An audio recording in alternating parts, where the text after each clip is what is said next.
There is one station day dataset that belongs to air quality analysis. Since we have designed one hardware project based on air quality, so similar type of dataset I have obtained from an online source. We cannot share any kind of datasets in the chat window. That is not permitted in Google Meet. That is not a feature of Google Meet. So you may need to follow the group for that. Wherever daily you get dataset updates, there only you'll be getting it.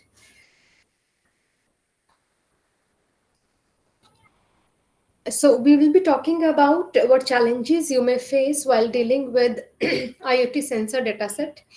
And before starting with the data with Python, I'll be working on some theoretical aspects that you need to understand first. So I'll be using my whiteboard to explain you different aspects of it. That what basic things you need to know while beginning with your journey on data pre-processing, and especially for the IoT dataset.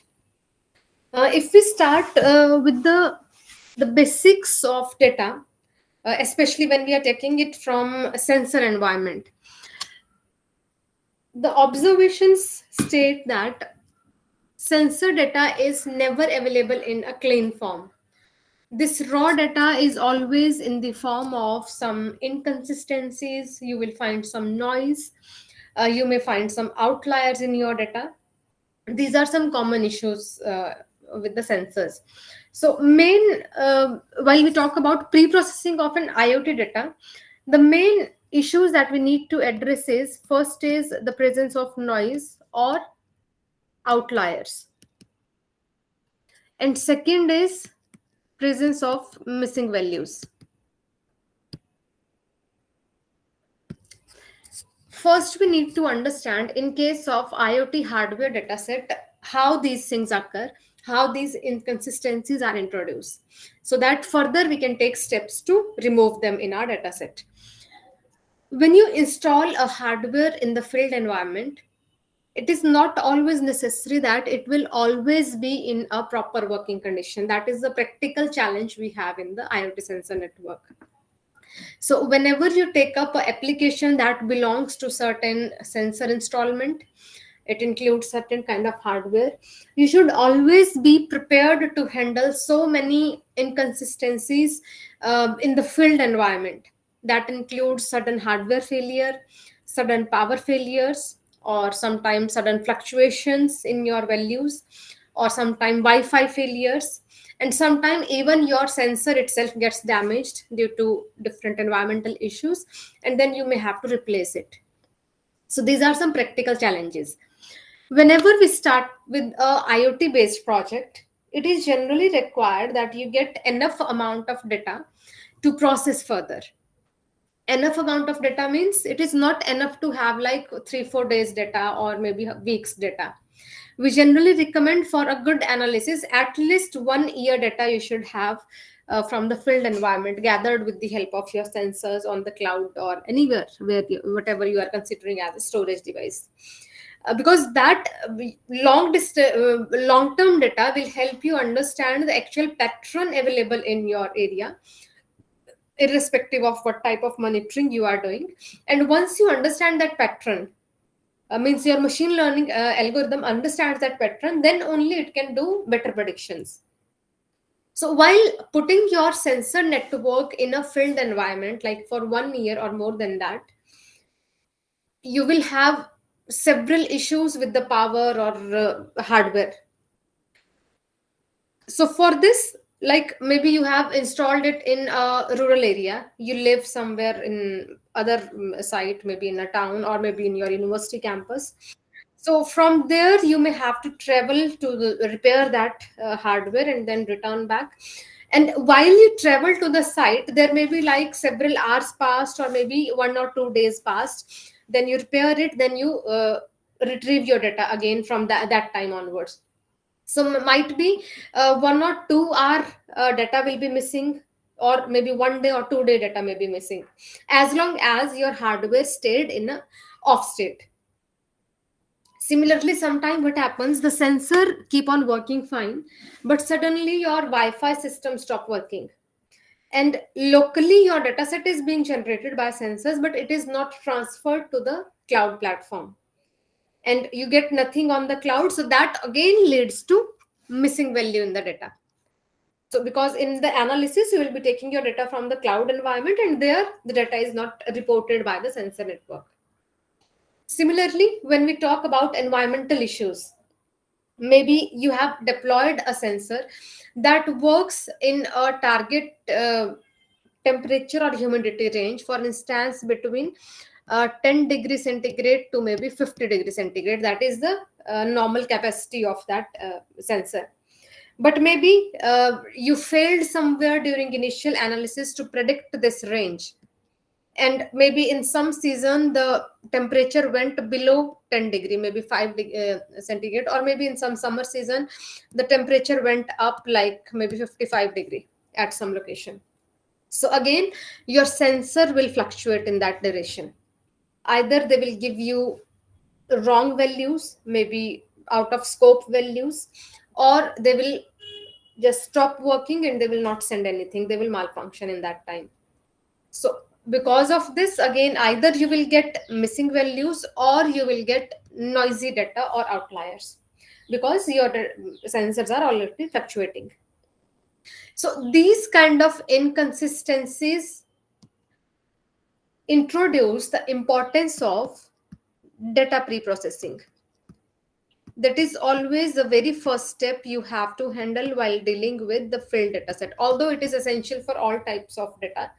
But the more rigorous process you have to follow when you are gathering it from IoT sensors, because inconsistencies are more in that case. Along with this, when we talk about a sensor data combined with some human generated data set, that is also possible sometime. Like what happens when we gather sensor data set from any field environment, sometime what we do is half of data we collect from our sensors that we deploy in the field environment, and half of data we gather from some websites, like maybe some environmental websites you have, or maybe some weather forecasting websites you have. So half dataset you get from the repositories, half dataset you get from your sensors. So maybe the dataset that you have here, they are following different codes for updating information. Sometimes it is like in a encoded form, the data they are submitting, or sometimes it is in the form of processed data, like they have used some transformations that shows numbers in the form of some category values. Maybe instead of like writing month information in the form of 0102, maybe they are writing it as Jan or Fab. So this kind of change in data you will also find. This may happen with different types of variables. So we need that our machine learning algorithms process data in the form of numbers, but we are getting it in the form of string entries. So this kind of data entry again requires some pre-processing efforts, because you may need to convert this version to a numbered version that can be processed by the model itself. So leading to this, these two inconsistencies and other issues that we have, we create a step-by-step procedure in the data pre-processing that includes some of the major processes. One can be removing or imputing. There can be two scenarios, and they can occur both for missing values. First case. Similarly, second case can occur for outliers or noise. So for that also, again, either you can drop outliers or you can impute outliers, or sometime we use them as it is. And these decisions again you make based on the field analysis. It is not always necessary that outliers are to be removed, because sometimes they lead to a worthful outcome depending upon what kind of data you are processing. For instance, taking one example, if this data set you are getting from some business house, maybe, So they may have seasonal variation in sale of a specific product. So maybe product is suddenly getting on a very hike during some festival season, like for a week or 4 5 days, and otherwise its demand is very less. So generally, with the statistical procedure that we use to measure data variability, it will show those 4 days data as outlier, because there will be a sudden hike in demand. But otherwise, for the business house, that data set is relevant because it is showing the trend for them, that when their product is on high demand. So in such scenarios, we may need to use that outlier based information also as it is, because it is going to provide some objective based analysis as. Similarly, sometime we need to drop those outliers straight away, because they are not able to add anything relevant to the results. Rather, they are deviating our data set from its actual pattern. Outliers mainly try to deviate the mean of your data set, and when mean is deviated, the entire pattern get disturbed. And third, when we have to impute outliers, means when you need to replace those fluctuated values by a statistically influenced parameter, whether it is mean, standard deviation, variance, or median. There are plenty of statistical values that we can consider for imputing these outliers. Same goes with the missing values as well. We can impute them by using some statistical observations. So this is the first analysis for cleaning your field data. Other than this, in the next stage, you may find issues with data merging or separating some features from data. So we can consider it like in two ways: merge data, or sometime separate your features. Why you may need to merge data? First thing, as I told you, that in some cases we take data set from two different sources. Maybe you have installed two different sensor networks at two different locations in the same building, and your objective is to analyze data set of both those sensor networks together to achieve certain objective. So then you may need to merge a data set obtained from those two sensor networks. Similarly, there are cases when you are getting one set of data from your sensors and other set of data from maybe certain weather forecasting website. So then again, you may need to merge those data elements based on their date and time factors, and then you get one clean data set further. Similarly, sometimes we need to separate features.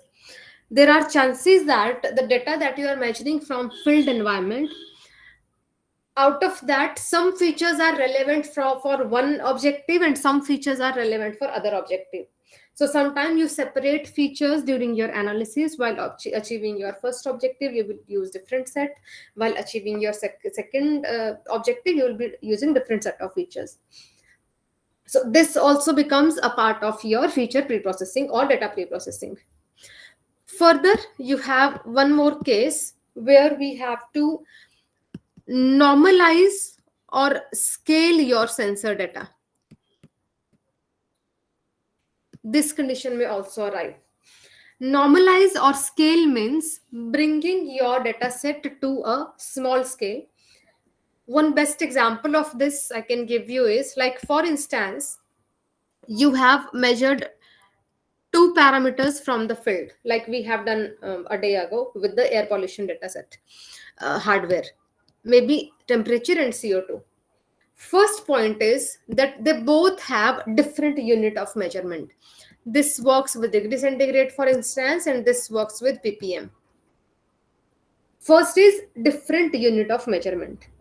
Second thing in this measurement is you have different scale of measurement. Like maybe temperature you are measuring with the temperature with your sensor capability from 10 to 50 degree, and CO2 for this sensor's ability is maybe 500 to 2500 ppm.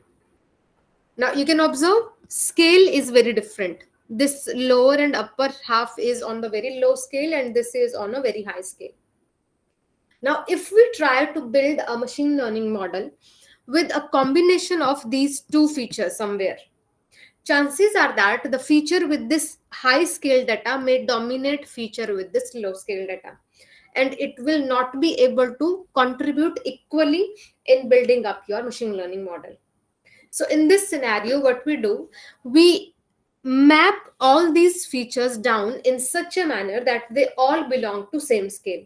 Like we map them down between a scale from 0 to 1. Just one example. It can be in any scale, depending upon what method you use. So in this case, what I'll do is both features will be mapped down to the same 0 to 1 scale. And how that is done? Generally, your normalization or scaling algorithms, what they will do is, while mapping this one for 0 to 1 scale, the lower edge will be mapped with 0, the upper edge will be mapped with 1, and the data in between will follow as it is between 0 to 1. Same will happen with the higher scale data.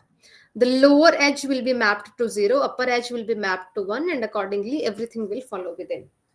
So in this manner, your dataset will reach to the lower scale on both levels without worrying about its unit also, because everything will be suppressed to the same level.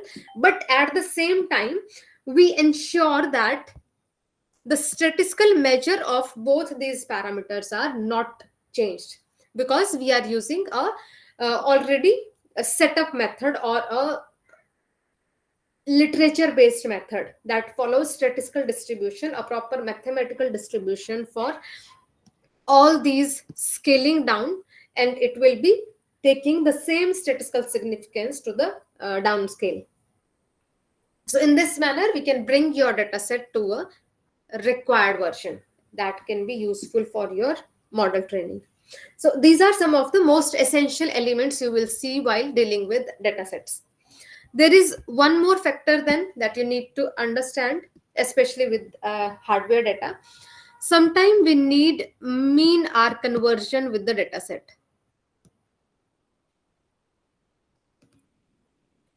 Why we need mean R conversion? Understand this very carefully.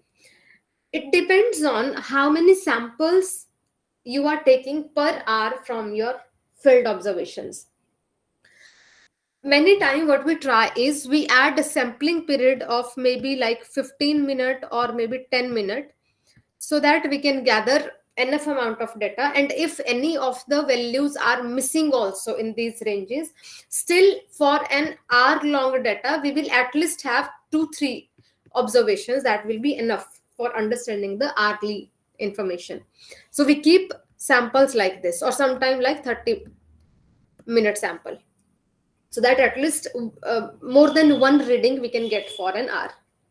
But while processing your data for a machine learning model building, if we use this 10-minute or 15-minute data as it is for training your model, this will add so much redundancy into your model training. Why? Because chances are that your features are not varying so much in this small duration. Rather, the variation may be like after 30 minutes or after 40 minutes. Generally, that type of observations you will find with air pollution. So it doesn't change like very peak change you will find within 2-3 minutes. That rarely happens until and unless there is a very heavy industrial procedures going on, or there is a huge traffic issue. But for the indoor data, that is not such a scenario. So there may be a long trend for changing of any kind of features. So in this scenario, you will find in literature that there are some recommendation that you do mean R conversion for this kind of small range samples. So it means even if you are getting like 3 samples per hour, or maybe 4 samples per hour, you just get an average of those samples per hour. Average or mean of those samples per hour, and that becomes your mean R converted data. So that will give you an estimate per hour, and then accordingly you can train your model without overpopulating your model with some redundant information. So that hourly measure will give you the best recommendation from your model. But in order to do this, now we need to keep in mind that your data size will be reduced with this. So if you are already taking a very small data set, like maybe just 3-4 month data you are taking, and then you are using mean R conversion, so you can just imagine how many values will be reduced in that. Like if you are getting 4 values per hour, later on you will be getting just 1 value per hour. So that will reduce your data 4 times easily. So that is another challenge that you may face while dealing with your field data. So it is recommended that you try to get longer period of data, like a year or more than that, so that even after mean R conversion you get enough data to train your model, and you can make good decision out of that. So while working on these type of procedure, there is a common saying in data science that we call 80% of time is taken for data pre-processing, and 20% is generally required for machine learning model building, because there are so many procedures that you have to follow while cleaning your data set. And until and unless your data set is not clean, machine learning model will not be able to give you a good outcome. So that is why more time we need to pass on this. And there is another common phrase in data science: garbage in, garbage out. Means if your dataset is not clean enough and you are feeding your machine learning model with a garbage like dataset which is not clean, the outcome will be also like a garbage. That will not be worthful for deploying your model in any real time scenario. So these are some common troubles we face while dealing with different types of data. And other than this also, there are issues like sometimes we get mismatched data types, or sometimes you will deal with different types of categorical updates in your data, and then you need to transform them by using some encoders out there. So this entire process of cleaning we need to focus on. So one data set that I have shared with you that also contains different types of inconsistencies in it, and we'll just try to solve them one by one depending upon how much time we have. We'll try to focus on many of those inconsistencies, and we'll try to solve them one by one. Chances are that we may not be able to cover each one of these that I have listed here, but majority of them we'll try to cover over here. So let us get back to the implementation platform. We all have used this Google Colab earlier also, so I hope you all are friendly that how you open it up and how you reach on this particular sheet. So just let me know in the chat box quickly if you all have received stationday.csv dataset, if you have downloaded it from the platform. Thank you for your response. Others also, please let me know if you have received dataset and if you are ready to proceed with this further. In the meanwhile, I'm updating the first task that I need to do here, and it will be to get some necessary libraries to start my processing further. And those necessary libraries will include pandas I can use, numpy I can use, and if I need to plot something in between, I can use matplotlib and seaborn also. And these all libraries we have discussed yesterday also, so I'll not be repeating the discussion again. But still, if you need any reference, I'll be here. You can let me know in the chat box. So I'm writing here the first task: import necessary libraries. Few of the tasks will be same as we have done yesterday, because there are few essential procedures that we always apply on data before proceeding further, and accordingly we'll be adding new procedures also to learn handling a filled data set. So I'm importing first numpy as np. The codes I'll be sharing on the snipper window that I have created here with today's session. So I'm sharing this snipper link also in your chat box. All of you can open it up, and on this last page you can see day 4 session 1 I have created. On this page I'll be sharing the codes. Then we have pandas as PD. After this, I have matplotlib.pyplot as PLT, and then I have Seaborn as SNS. Four libraries I'll be running here, and the code for these I'll be sharing with all of you as well. Just get your libraries ready and let me know.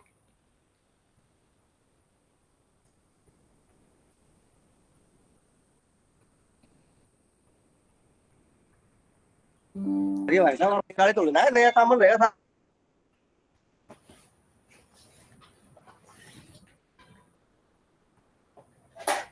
I'll wait for responses in the chat box.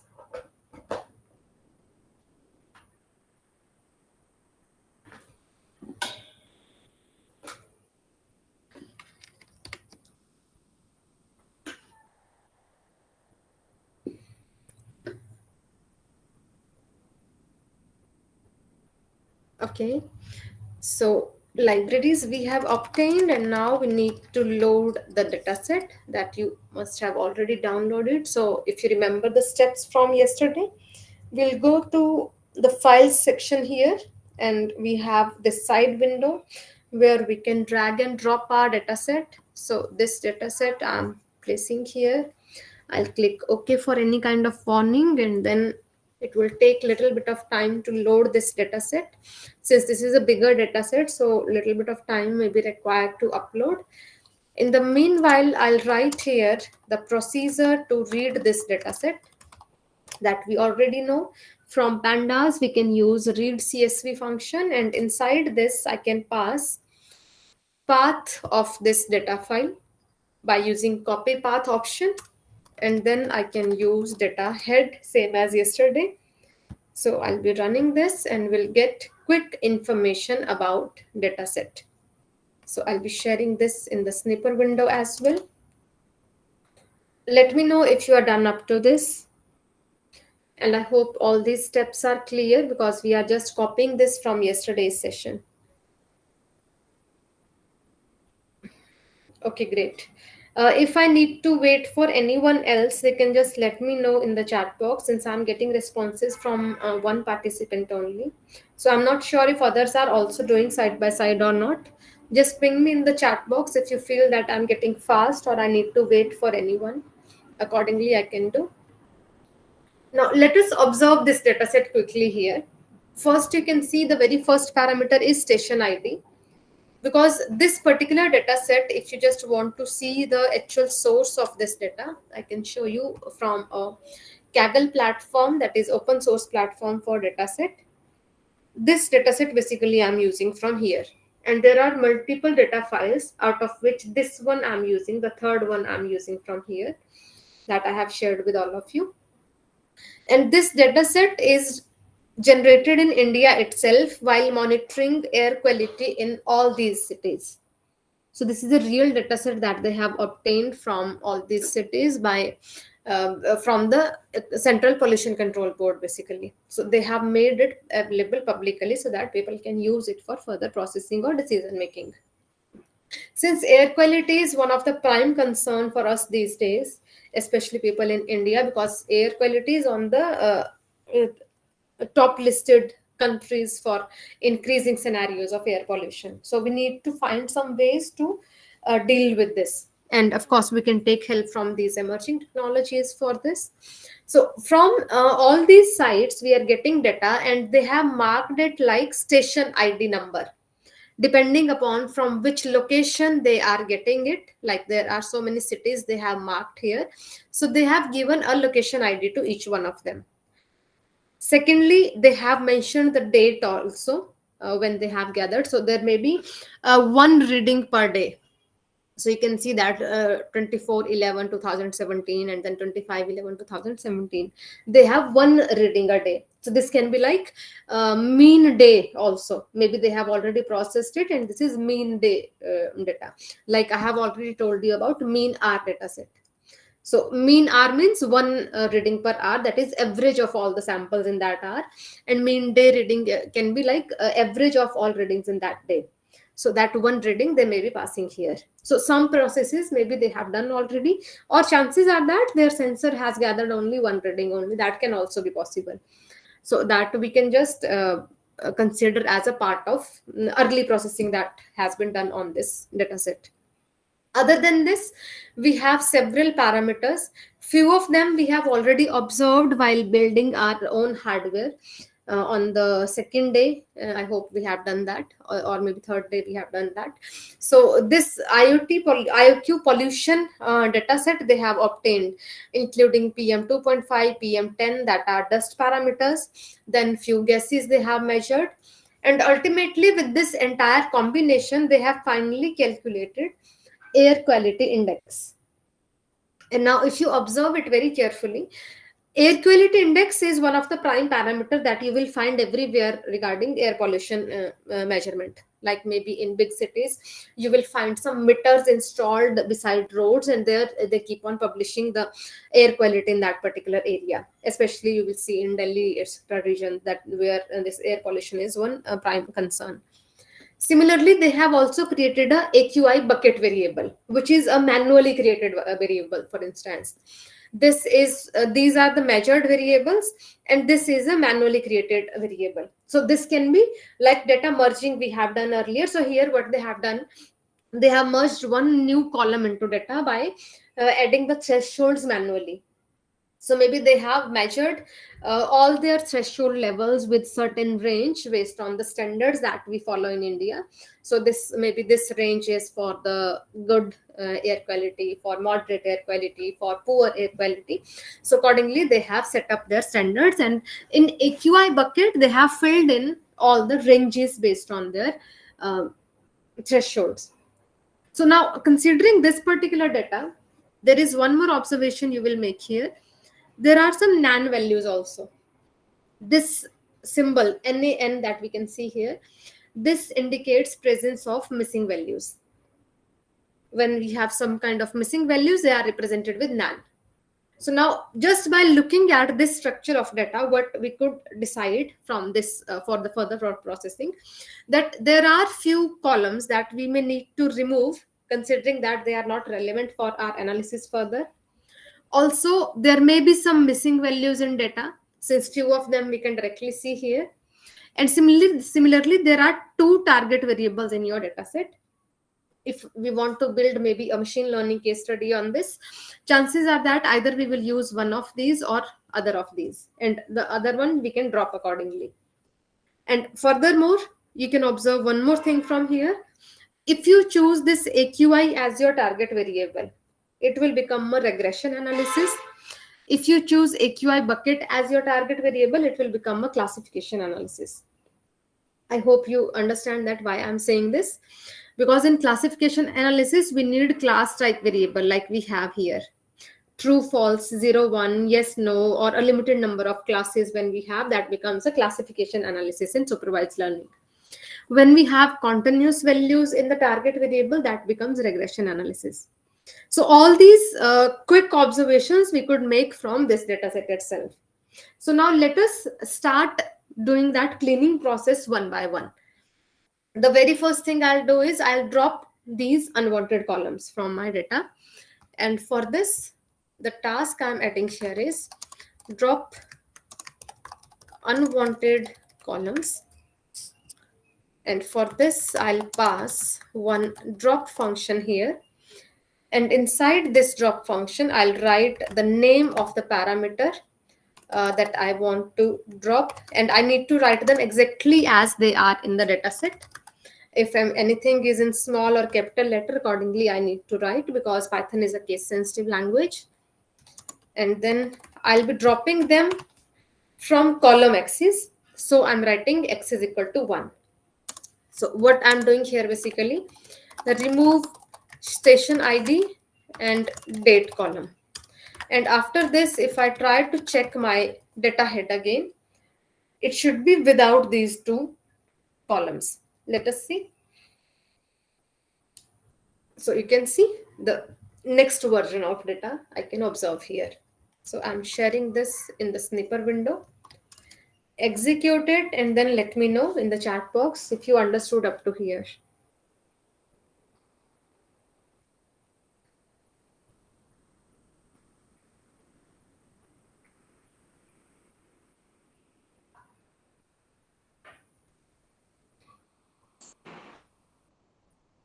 Okay, great. So after this, although there are like unlimited ways that you can use to process this data further, I'm adding one task here. Let us say we want to check how many classes they have created in the AQI bucket variable. Means how they are segregating all these things if you want to see. So for that, I'll write here check category values in AQI bucket variable. And for this, there is a very simple procedure that I can follow. I'll write first the name of my variable, and then I can apply value counts function on this. I'll run this and let us see what we get. You can observe this outcome. So they have categorized it into 6 different sets, out of which the moderate is highest level, means highest number of observations belong to moderate condition. Satisfactory second, then very poor, and below this you can see remaining ratings. Although there are very few cases of severe air quality, air pollution, but still they are considerable because this is a critical area of AQI. So if it is severe, so definitely it is posing some harm to our life. I'll be sharing this code also in the snipper window. So once you have observed this thing, one more thing I'll add next that will be again repeated from yesterday's section. We can check that information about data to decide about what preprocessing techniques may be further required. So I'm writing here data info. And this gives you very interesting results in comparison to what we have done yesterday. If you remember, in yesterday's data, we were not having any kind of missing values. All the entries were equal in all these columns. But today, what you will observe, total number of entries in your data are these. These are the total number of rows. Total number of columns are 14. And the number of non-null count in every column is different, you can observe. It is nowhere equal to this if you observe all the columns. Can anyone state in chat box what does it mean? What conclusion we can take out of from this different value sets in non-null count based on what we discussed yesterday? If anyone can state anything.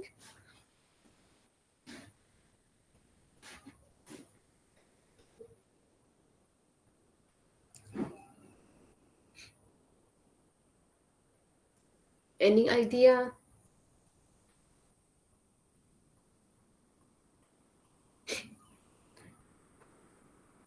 Okay, no problem. This basically indicates presence of so many missing values in your data, because this number is everywhere different from this, or mainly we can observe that this is less than the actual number.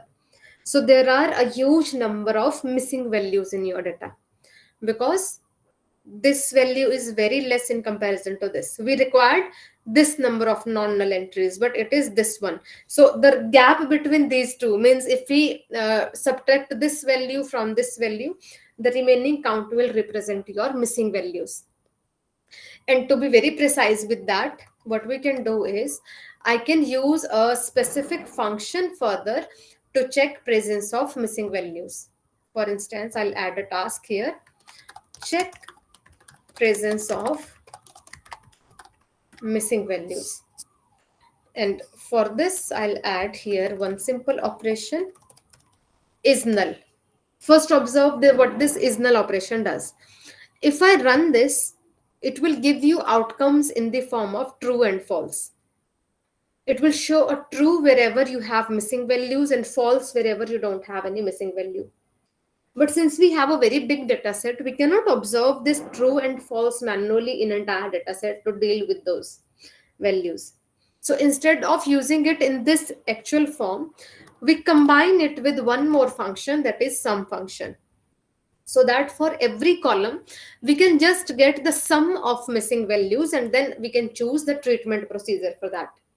So I added a sum function along with is null, and now I can see the count of missing values for all these columns. And now you can observe that this count is very huge. There is a very big number of missing entries in entire data set. Especially, even your target variable also has a huge number of missing values. And there is one thing to observe, that both of them have same number of missing values. And reason for this, I hope you all can understand now, because I told you that this AQI bucket is derived from here. So wherever we have missing value in this, accordingly we have missing value in this also.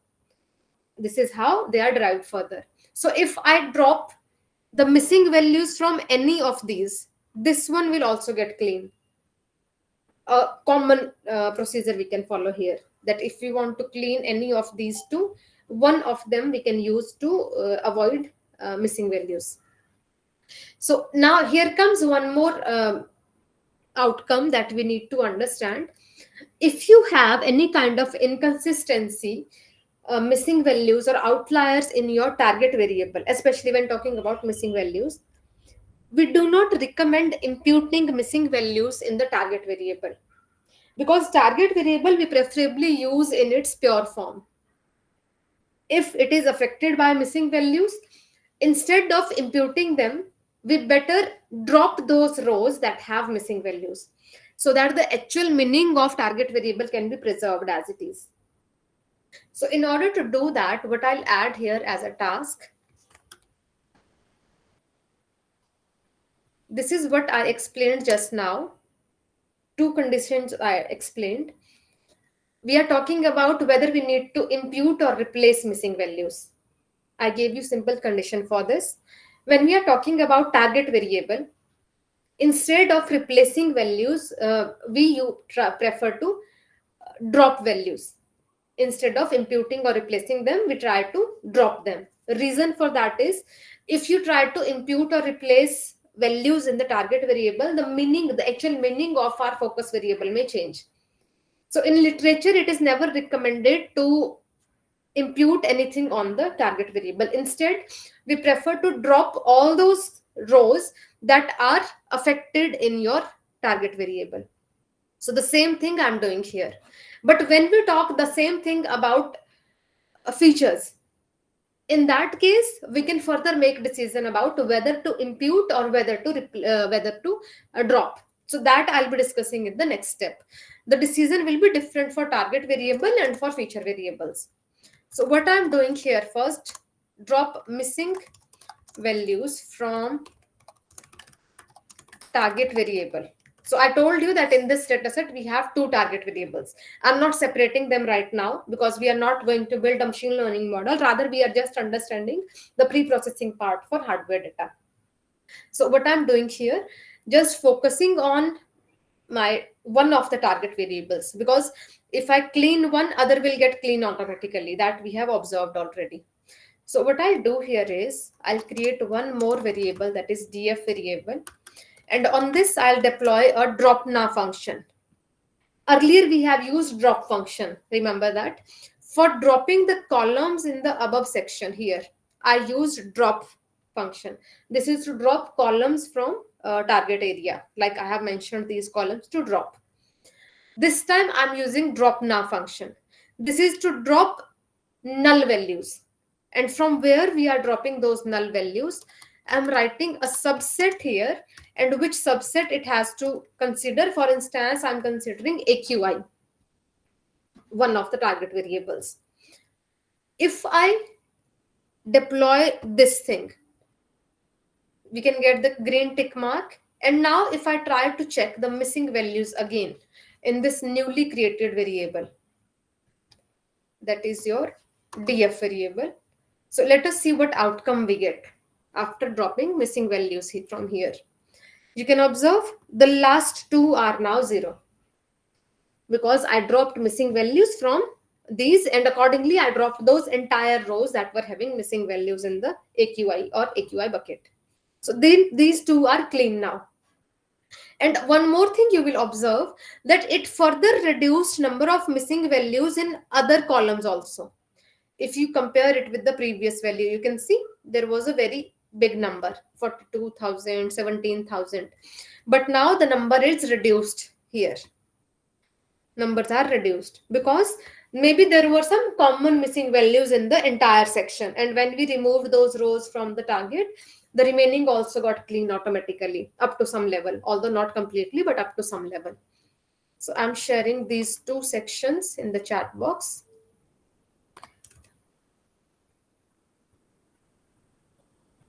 This one also you may have to execute before.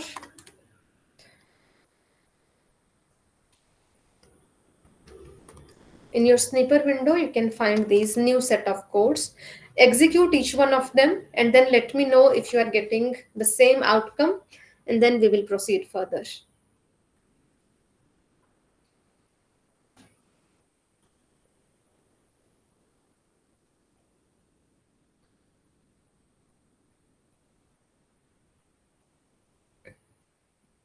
Okay, great.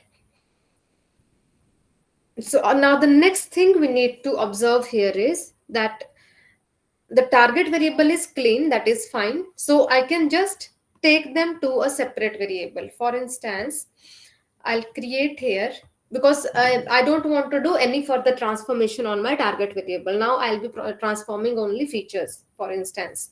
So what I'll do here is I'm adding one task here,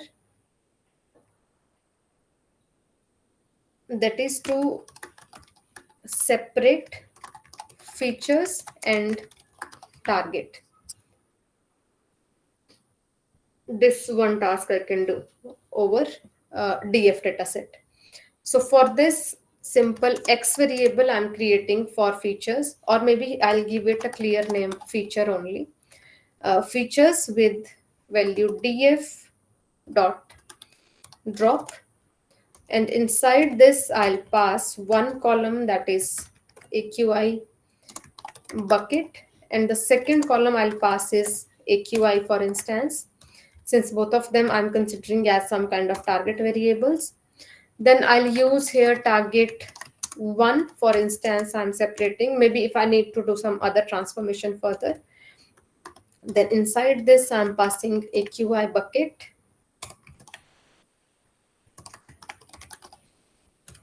Then target 2 I'm creating with df AQI. So these three sets I'm trying to create here. Okay.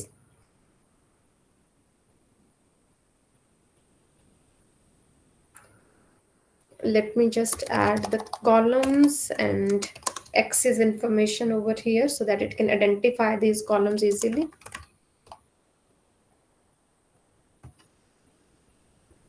Now this is working fine. So all of you can get your three sets of data, for instance.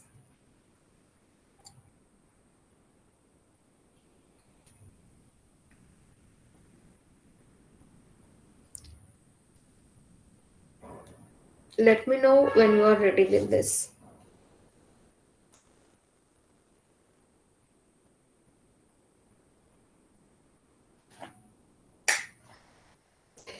Okay, so further what I'll do is, let me just show you one process on this. Another part of data pre-processing you may need while working on it. So here I'm adding target encoding.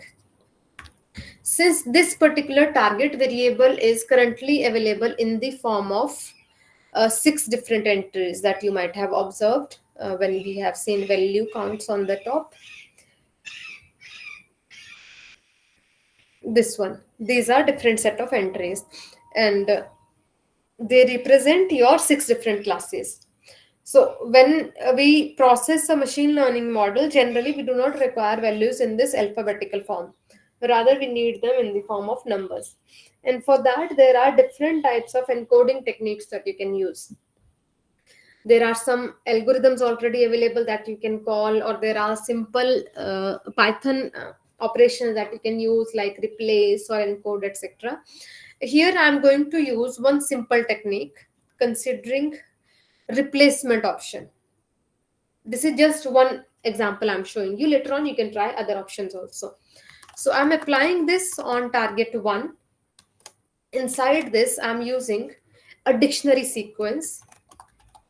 So moderate one condition, replacing with 0, satisfactory, second condition replacing it with 1. This is manual encoding.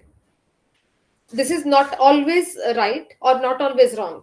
It is important to say this is depending upon what domain of data we are following and which method is recommended for this kind of data. I'm just showing you one example that you can try sometime. There are other methods also that you can learn later on. So here I'm doing a manual encoding, like I'll call 0 for moderate, satisfactory for 1, and different types of numbers you can assign accordingly for the remaining entries also. Then I have maybe the poor class, I'll call it 3. Then maybe we have another class that is good, and for this maybe I want to call 4. And then we have severe class, this I want to call maybe 5. So this is one technique I have adding here for encoding your target variable. And I'll make here in place is equal to true, so that whatever changes I'm making here, they occur in my main target variable automatically. So with this, I'll try to check just a few entries from this target variable, like maybe 10 entries. Let us see if it works. Then I'll be sharing this code with all of you. Okay, replace I have not used. There will be one typo. The replace function I have not connected. So this I have done now. And here also the head function I have not connected. So that I may need to add. So you can observe this encoding I have done. Since the starting elements were all moderate, so on 9th position only a third value it is showing. Or maybe if I want to see more, maybe 20 rows I want to see, then maybe other entries also will be visible, like 2 is there. Because majority of instances were from moderates, that is why more zeros we are able to see. Otherwise, this is just a quick encoding technique we have deployed over here. Let me know if you are done up to this.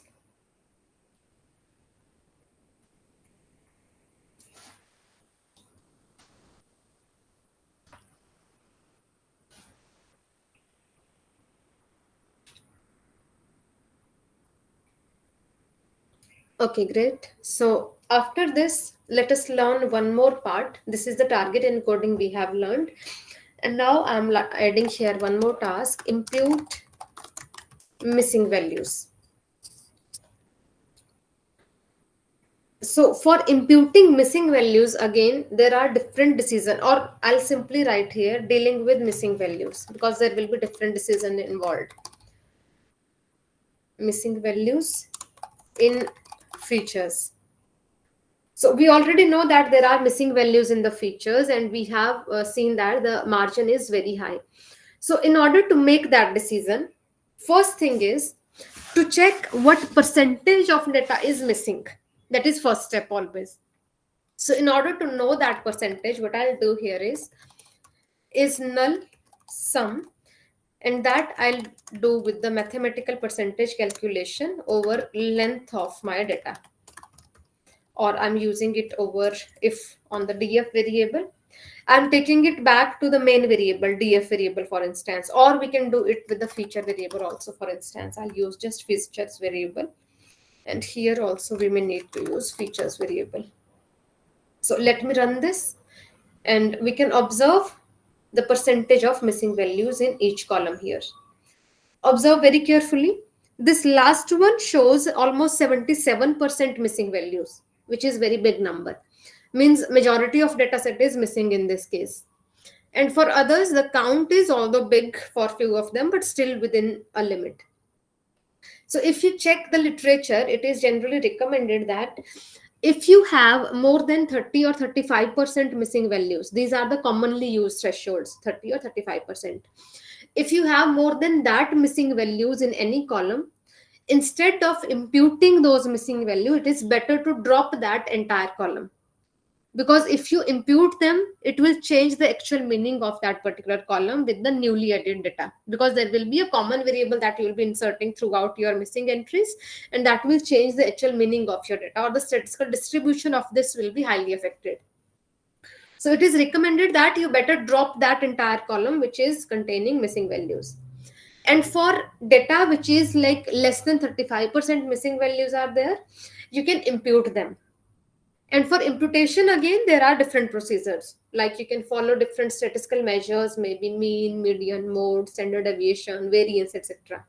And for each one of them, there are different selection procedures also. I'll not go in detail with each one of them, but just for a quick understanding, for instance, when you have numerical data in hand, like we have here, for numerical data, either we go ahead with mean based imputation or median based imputation. For categorical data, we generally recommend mode based imputation. The reason for that is because mode is the most frequent value that comes with your categorical data, because there you will have some categorical instances or classes. However, in case of numerical data, mean or median both are recommended, but how you choose one of them? Generally, we see in literature that if your dataset is highly influenced by outliers, we recommend using median in that case, because mean gets highly varied with the presence of nulls or outliers, so that will not be authentic value to be imputed. So in that case we prefer median. But if you have already treated missing values in your data, if you have already removed outliers in your data, in that case you can proceed ahead with mean for imputation of missing values. So these are different general opinions that we get from the literature. Now let us start with our analysis here. We have just quickly observed that this xylene column is of no use for us because it contains huge number of missing values. So let us make one decision that we will drop xylene column due to very high number of missing values. One decision we have made here.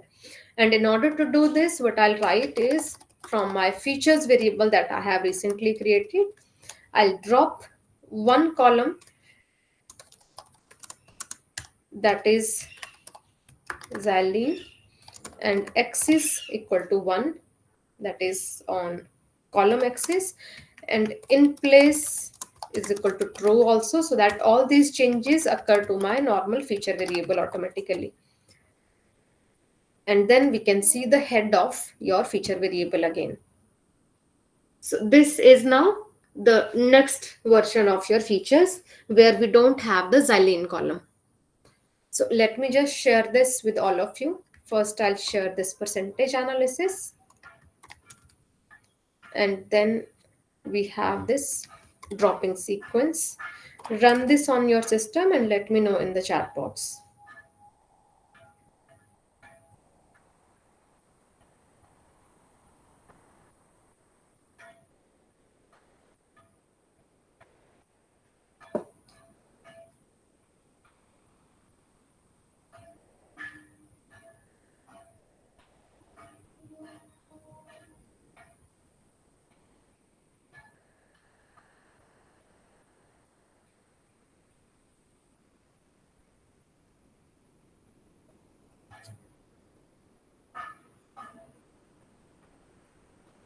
Let me know when you are done.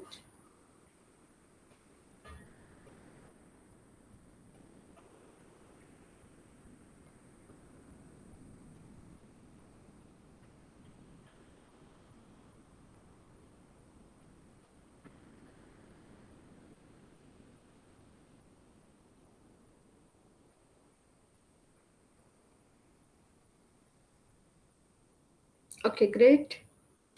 So now the next step is to deal with these remaining number of missing values. So I told you whether we have to impute them with mean or median, that decision we can make based on the outlier presence in your data. So let us quickly check if your dataset contains outlier or not, because I told you that this is a common problem in hardware dataset. They can have outliers due to so many reasons that we have already discussed. So for this, what I'll do here as a part of analysis first, we will check presence of outliers in data using box plots. That is one of the commonly used method to check presence of missing values. I'll tell you how they work. So I'll use here the figure size of a specific range so that I can see my plots clearly. Then fig size I'm passing with a value, for instance 10 cross 8, just a random number to get a bigger figure size. Then I have my features dot plot. Then we have the kind of plot is equal to box. Then the subplots I'm turning on. Then layout I'll be passing here with 4 comma 3 because we have I think 11 variables, so they may fit in 11 4 cross 3 parameter range. And then I'm passing size of figure with ax is equal to ax, and then plot show. So let me just run this and we can see the outcome. These are the box plots I'm getting right now. So first you just get them done on your screen, then I'll explain what we are having with them. What are the meaning of these graphs? I'll be explaining further. Let me know when you get these on your screen.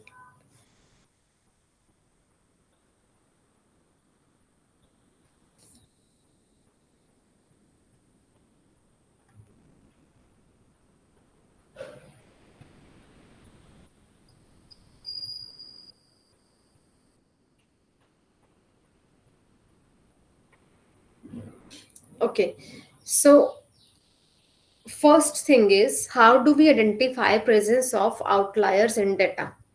So for that, generally we proceed with a box plot. And what does your box plot states here? For instance, we have data distribution. Sometimes we mark it like this. This is a general structure of box plot to see the distribution. In this box plot, at this middle position, we have 50 percentile that we call median value. Then on the second level, in this half of your data, and the middle of this, right here, we have 25 percentile. And then this part with upper half middle, we call this 75 percentile. And technically we term them as Q1, Q2, and Q3. First quintile, second quintile, and third quintile. They just represent distribution of your data. Now, when we plot box plots, they basically consider this entire range of your data, ranging from the lower to upper half, and with a marker towards outside this distribution. And how do we use it for dealing with outliers? For instance, first thing is, in order to identify presence of outliers, we first create boundary conditions, upper boundary and lower boundary for a relevant data. Anything outside that boundary we consider as an outlier. And generally the mathematical procedure that we can follow for this, that is commonly followed for this thing, is IQR method. This is commonly used, interquartile range. What we do here is, first we get Q1 value and we get Q3 value, that is 25 percentile and 75 percentile, as we know. So this is your 25 percentile, this is your 75 percentile, upper and lower half, middle. Then we get IQR, interquartile range, which is equal to Q3 minus Q1. This provides us range between upper and lower boundary for 75 and 25%. Then we create lower boundary, means a boundary somewhere here and a boundary somewhere here we will be creating. This we call lower boundary, this we call upper boundary. And what is the mathematical formula to get it? First is Q1 minus 1.5 IQR, and upper boundary is Q3 plus 1.5 IQR. This is the general formula we use based on the mathematical analysis behind. Now, based on this, the markers will be created here for upper and lower bound. Now, technically, anything that falls outside this upper or lower bound, that becomes your outlier. And anything that falls within this boundary, that becomes your relevant data. So here, if we go back to the box plot that we have created, you will observe there are so many these black dots outside the this upper bound of your data. Similarly, if we go with others, majority of them are on the upper side. On the lower side, there are very rarely some outliers in this case. Sometimes you will find outliers in the lower side also, like outside bound value can occur on the upper or lower both halves. So in this particular data, majority of the outliers are on upper half that you can observe from here. So many black dots outside your box plot. So this is the first observation. We could see that our data set is highly affected by outliers. Now the next part is decision to remove them. And now in order to remove them, there are multiple methods. The most commonly used techniques are standard deviation based removal or interquartile range based removal. When your data set is following a bell shaped curve, or a Gaussian or a normal distribution, then we can follow standard deviation based outlier removal. If your dataset is not following bell shaped curve, then we can follow IQR range based outlier detection method. So in order to make this decision, while we'll use this or this technique for removal of outliers, we will first check pattern of your data. Now you can just observe so many decisions we may have to make in between. I'm just talking about few things over here, considering the limit of this session. Otherwise, there are many other things that we have to keep in mind while processing data. So next task I'm adding here is check variable distribution to choose outlier removal method. And for this, what I'll do here is feature plot, features variable we are using from top.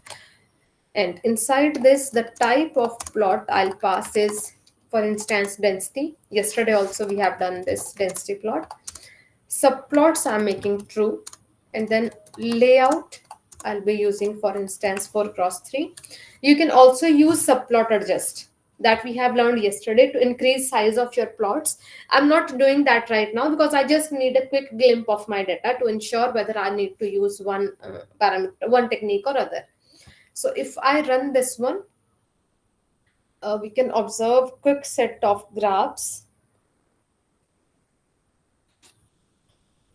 Since we have a little big data set, so it will take a little bit of time to plot your graphs.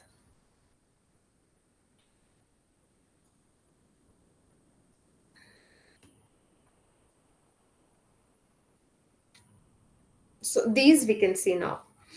And from here, we can quickly observe that none of your data set is following exact normal distribution. This is skewed in majority of cases. So this is biased towards one direction generally, not a complete bell-shaped curve it is following. So in this case, what we can decide is that we can follow a IQR range-based method. Otherwise, you can try other procedures also. Later on, you will learn so many things for this. I have just given you a quick idea about how we do this. So after analyzing this, I'll do here a quick analysis that dataset doesn't follow normal distribution. Therefore, using IQR method for outlier removal. And while doing this, first I'll do calculation for IQR. That is my first step. Same as I have discussed right here. These mathematical calculations now I have to make. And for this, first I'll calculate my Q1 value. And for this, I have one existing function available in Python, calculating the top, your first 25 percentile. Then Q3 I can calculate by using 0.75, the third quartile. And then IQR value I can get by using Q3 minus Q1. And IQR we can print also right here. Okay, I'll be using this on feature variable. I'm just confused with the variable right now, and I'm just using the feature variable, that is my recent variable now. And now you can see it is providing us the IQR range, subtraction of Q3 minus Q1. Once you get your IQR range, now in the next step, what I can do is check count of outliers in your data. Quickly get an idea about how many outliers are present in your data, so that accordingly, if some decisions are to be made, we can do that. So for this, what I'll do here is, first I'll call my features data set, and inside this, the first filter I'm passing is Q1 minus 1.5 multiplied by IQR. This is for my lower boundary. And then or condition I'm applying, because for both sides I'll be considering this. Then my features variable, and next to this the upper boundary Q3 plus 1.5 multiplied by IQR. And after this I'll apply sum function, since I just need sum of all these values for every parameter.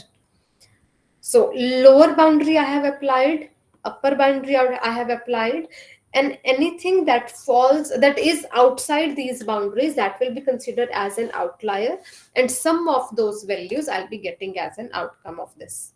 So let us see what we get. You can observe for all the parameters there is a huge number of outliers present in the data set. But since, because in our data set also there are like around 1 lakh observations already, so this count can be high, but this is like relevant to the size of data set. So accordingly, some decisions we may make whether to include these outliers considering their count, or whether to remove them. That also we can make decision further, taking significance from your literature. Accordingly, you can do that. Let me know if you are able to get it up to this with count of outliers.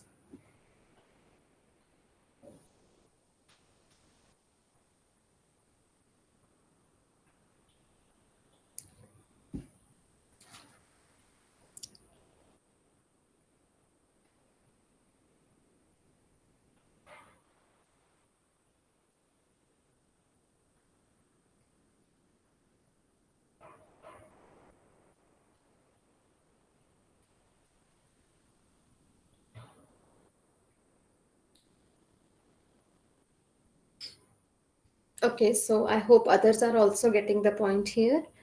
And now the next task I'm adding here is drop outliers. Considering the above filter, means anything that is within this count and is outside our boundary, that will be removed now. So we are going to drop the outliers. And for this, I'll be creating uh, for instance, one more variable over here, that is features underscore new, for instance.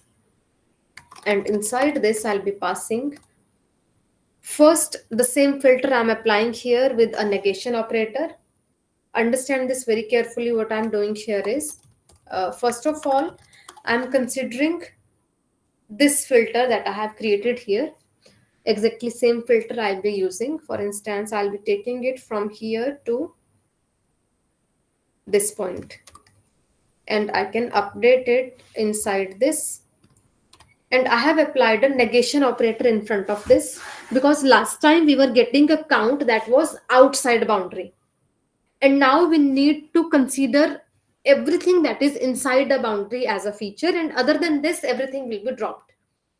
So after this, what I'll write here is dot any x is equal to 1, means anything on x is 1 that belongs to the boundary that I have given here, that will be considered as a part of features new, and anything that is not a part of this boundary, that will be dropped automatically. So this kind of filters we sometimes add into our process to ensure easy cleaning of data. So now I can check shape of my data, and you can observe this is further reduced. We were having 87,000 something data variables before outlier removal, and now we reached to 60,000. So this is how sometime your data set will get reduced by applying different parameters.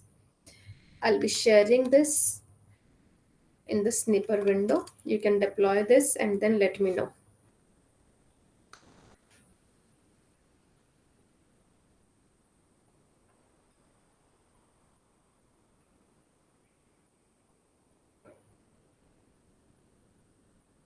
I'll wait for a few more responses. I think other people were also doing.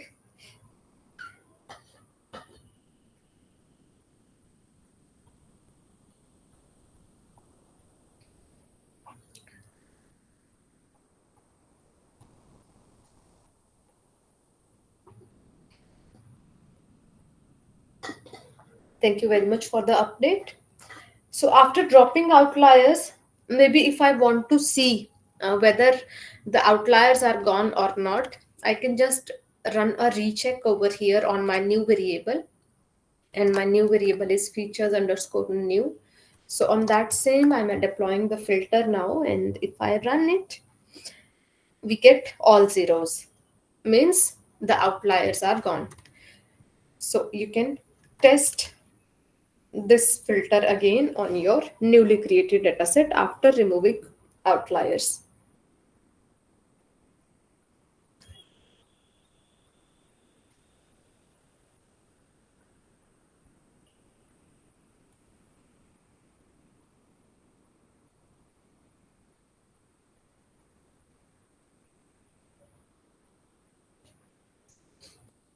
So once your dataset is clean from outliers, then we can get back to the other issue that we were having, that is your missing values. And I'll add here the task to impute missing values. Now, in order to impute missing values, I'll be using a simple function that we call fillna function. You may find many other options also to do this. Just one approach I'm using is fillna function. And because in my data set, I have already observed that the outliers are taken out, so I can apply mean method directly. If I have not treated outlier, then I may need to go ahead with median method. So what I'll do is I'll iterate through all the columns in my new feature variable by using a for loop, and then I'll be creating a new parameter, features underscore new, with respective column that I am iterating through, and features underscore new I'll be passing inside this, and then I'm applying fillna operation inside this again, features underscore new with ith column, and I'll be calculating mean of that every time. So this will be a quick calculation to calculate fillna sequence, and I'll run this. The idea behind imputing your missing values here is that we will do that column wise always, because you cannot consider iterating it over entire column in entire dataset in one go, because mean of entire dataset will be totally different and mean of individual column will be totally different. So I'll just check it once if the missing values are gone or not, because I have just imputed them, and if it worked fine, then I'll be sharing it further. Is null with sum. So now you can see all are zero with is null sum, means we have got rid of missing values as well by applying this procedure. A simple for loop iteration I have used, considering the basic concepts of Python programming. Let me know if you are able to do up to this.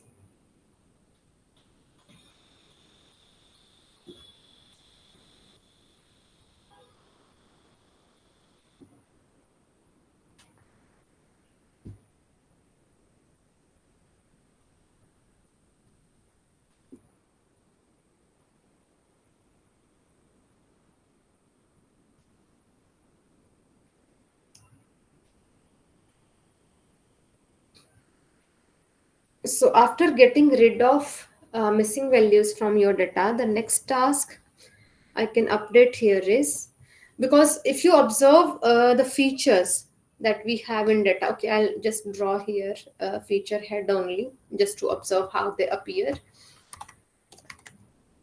And check feature head so that we can make some decision based on that. And this will be features underscore new dot head.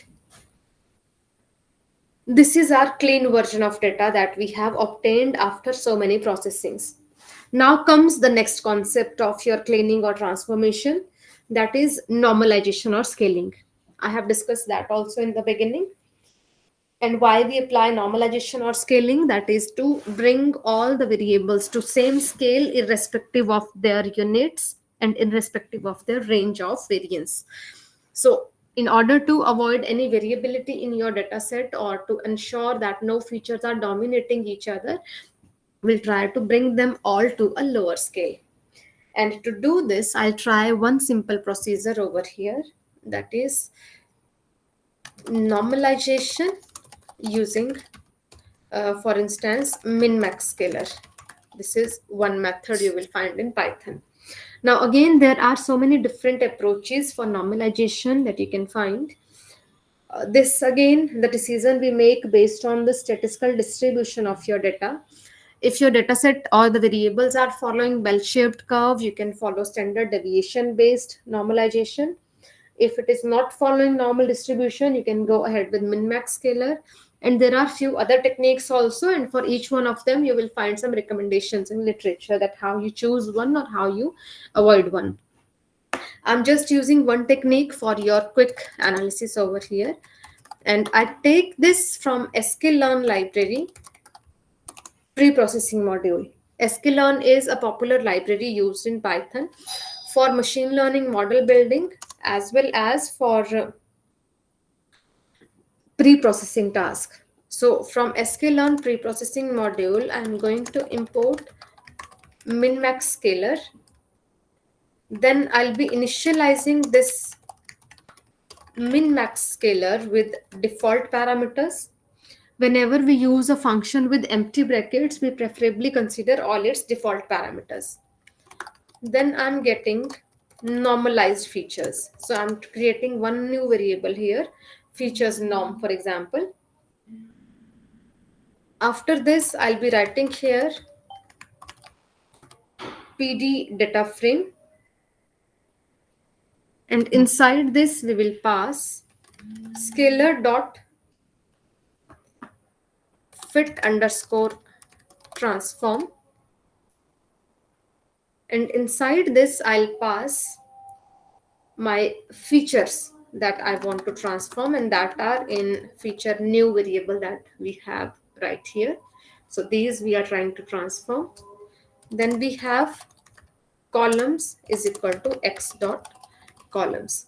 Okay, one more thing I'll show you. Let me just remove this first. I'll show you one more variation in this. So for instance, I'm creating a feature norms variable directly by deploying this scalar. This I'm adding here. And then we'll try to see features underscore norm. If I run this, by default, it will return you a array. This array will be returned by default. But this is not for your requirement. Since in machine learning model building, we generally work on data frames, and data frames appear like this with specific variable name and a proper structure that we can visualize like CSV files. But here we are having outcome in the form of an array. So better to transform it into a data frame. And for that, we can take help from pandas library again by deploying the data frame function from here. So instead of using this in the direct form, this section that I applied earlier, I'm deploying pd.dataframe over it along with the column names I'm trying to preserve from my original variable, because arrays do not have column names. So how it will be preserving column names is from the original variable itself. So if I run this one and then I try to check features norm dot head, this is the outcome we are getting from the normalized data set. Now you can observe, earlier we were having data in this format, a different scale for every variable, but now all of them are close to zero, since min max scalar by default brings all your values between 0 to 1. So you can try this one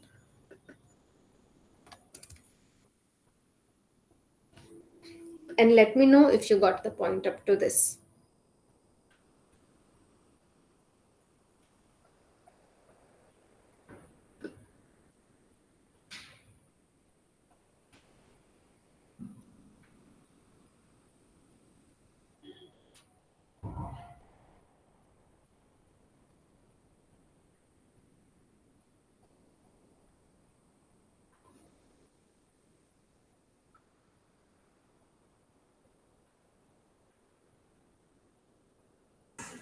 Okay, ma'am. Okay, great. So whatever we have discussed in the beginning, majority of operations from that we have applied over here. There is one more consideration that we may need to discuss is, for instance, if we look at the distribution of one of the target variables earlier, that was your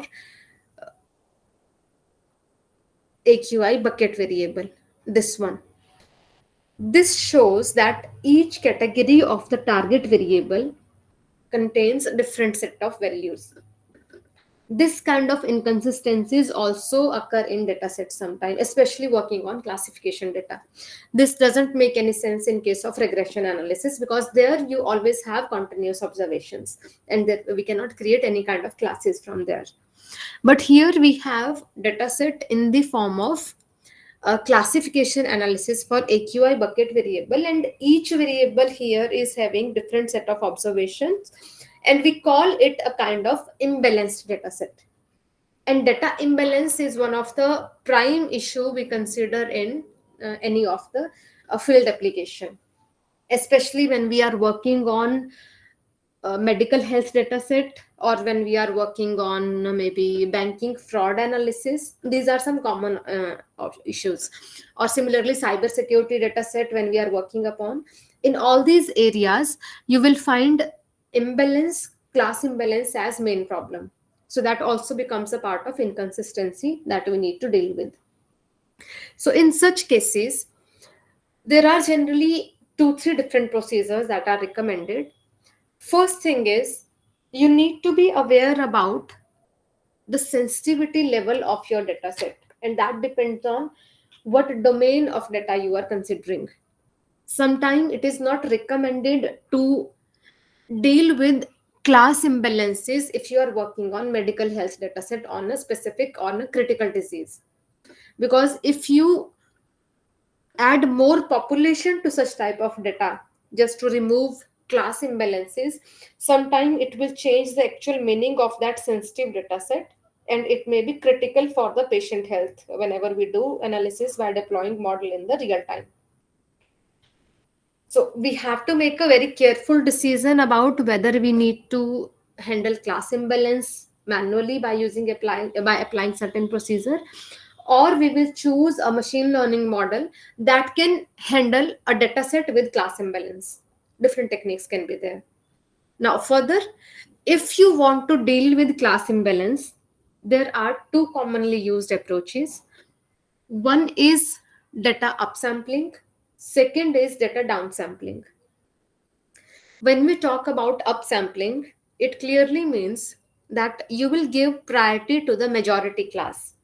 Like in our case, this is moderate. The higher number of samples are present in moderate. So all the lower classes, they will be populated with new set of observations, definitely by getting statistical significance from each set. New observations will be created statistically, and they will be added in such a manner that each category get this number, so that all of them have equal set of observations. This is one technique and we call it upsampling. And of course, if we do that, the size of your dataset will increase by considerable level. So definitely we need to make a very careful decision whether this population will be useful for our processing or it will hamper our decision further, because this is like completely on the domain basis. Second technique is downsampling. In that case, we will give priority to the minority class. And focusing on the count of minority class, we will reduce observations from all the remaining classes to reach up to this count. Now, again, in this case, again, we have challenges. You will reduce or you will drop some data points to achieve the lower class. And while working on data science, data is the main asset. And we rarely consider it that we can lose some observations to make certain this kind of imbalance decision. So every time we recommend taking reference from the literature, what is recommended in your case, whether dropping values or adding more values is genuine or not. Accordingly, we make decision.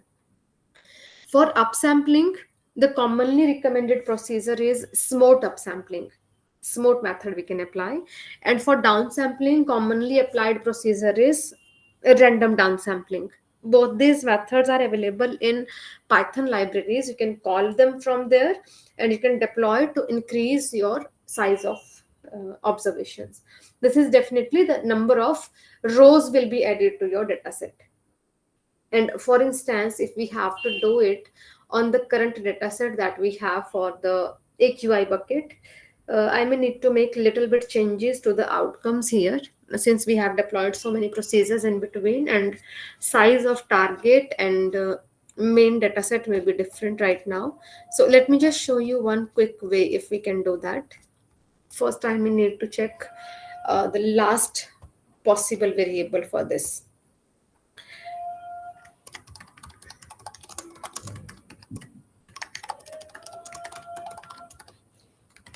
Since we have time, so let us understand this point also. So first let me check maybe df variable. We can see with df variable, if I check info, okay, this one contains target value is clear in this case, and okay, fine. So from this df variable, what I'll do is I'll first separate features and target. That I'll do as one part. X variable I'm creating. Why I'm not using it on existing features and target? Because in that case I have done so many procedures in between, like outliers I have removed and missing values I have imputed. So during removal of outliers, I have used only features. I have not focused on target at that time. So the number of observations right now in features variable and target variable may be different. But to apply smooth sampling, we need equal number of observations in both areas. Means the pure data set we need again. So I'm just taking back it to the main variable, df variable, and from there I'm segregating your features and target. So from here, just a quick procedure I'll be following. I'll not be repeating anything again. So columns I'll be segregating first AQI, and second is my AQI bucket. I'll be dropping these two, and in Y I'll be keeping just AQI bucket, this variable. So after this, I'll check shape of my X and Y. This is currently shape of my X and Y. If anyone wants to implement this procedure, this is just a temporary procedure I'm showing you, that how we can just populate your data further. Although this will increase your data size up to great extent, so it may take some time to process information. Then next part is okay, I'll drop one more thing over here, that is your xylene column, because that was having a very huge number of missing values and we were not requiring that. So let me just rerun this. So now we have only 11 over here. And after this, I'll just run a for loop again to impute missing values, otherwise mode will not work. So for I in x dot columns, I'll be just imputing all of them all together just to get the clean version of data. X I is equal to x I dot fill now operation I'll deploy here, and inside this I'll again pass xi comma mean, for example. This should clean up all my missing entries, and I can check is null function after this to ensure that I have a clean data set. So this is fine. We have the clean data set. This is just a quick procedure I have followed here to get another clean set of data with equal number of observations in features and target variable. And target this time I'm considering is classification type target. So you can run it up to this and then let me know if you are getting these outcomes. Then I'll tell you how we do upsampling.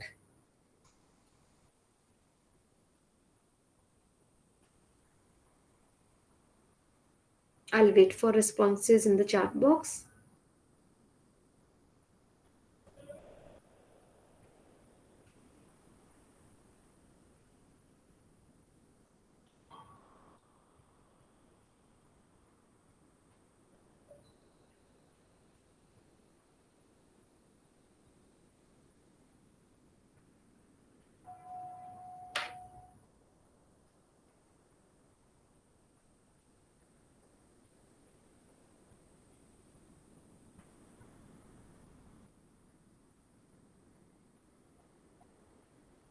Anyone who is doing it side by side can let me know in the chat box if this is working fine.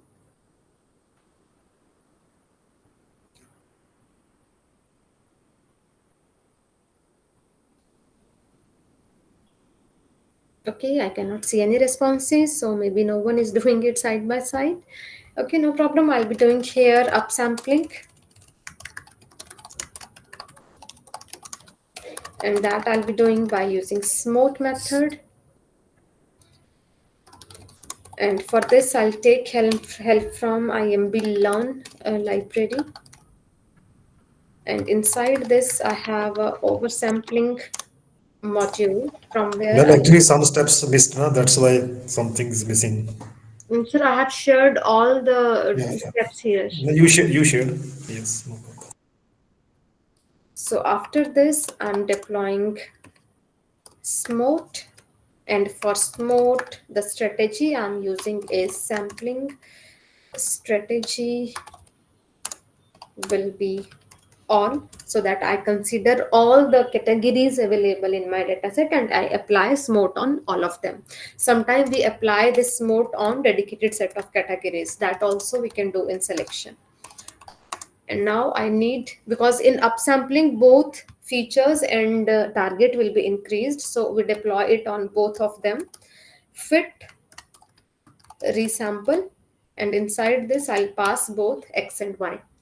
X I have here as my feature variable, y I have created as my target variable recently. So I'll just run this. It will take some time. One error I have, just let me check. There is a typo. It will take little bit of time to run because we will generate huge amount of samples, but we'll wait for a while and then it will be ready. Okay, this is working fine. sm underscore x dot shape and sm underscore y dot shape if I want to check. Now you can see a very big number of observation we can see in the outcome, which clearly means that we added so many values into the existing set of observations. And after this, if I want to check the unique value count in the set of observations, value counts I'm updating here. So you will observe all of them are equal now. all of them have equal sets.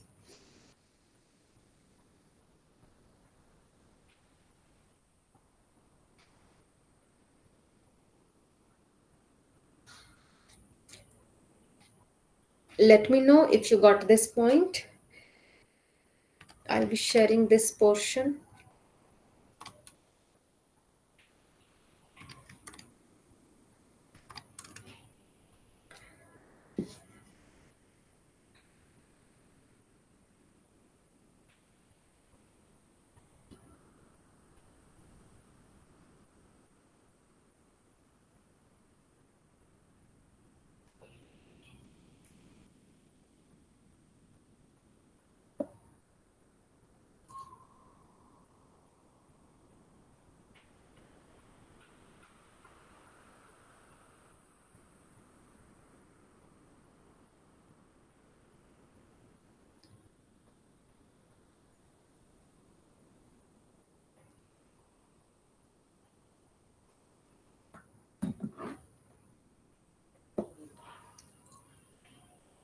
So I hope we are all done up to this. If anyone is stuck anywhere, let me know. I can scroll up if you are missing any code out of this.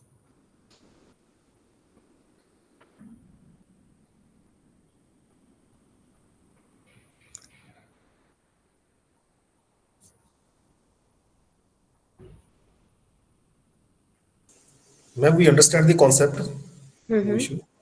Okay, thank you so much, But sir. some steps are missed by me. That's why I could not continue with the coding itself. Okay. But the concept you are telling, quite fine. Okay, thank you so much, sir. So I'll just stop right here because we have applied variety of procedures for cleaning your IoT based data. And I'll open the house for any kind of discussions if we have till now. We are left with 10 minutes more. So let me know if we need to discuss anything on the topic that we have shared here. I have discussed about so many concepts or the several challenges that we find with IoT hardware dataset.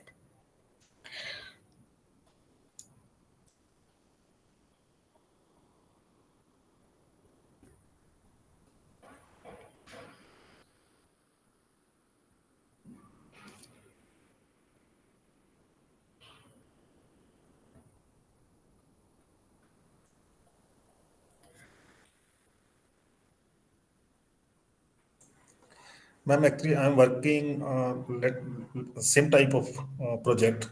I have sent Okay. you a mail. Okay, sir. So if I find any difficulty, so we will contact you, please, if you Okay, don't sir. mind. Okay, sir. No problem. Okay, okay. So I had sent you a mail, just a framework of for that. Okay, sir. Sir, I'll be able to check on weekend, please, because No, I'm no problem. taking so many workshops in this week, and this is a very occupied schedule. No problem, ma'am, no problem. Okay.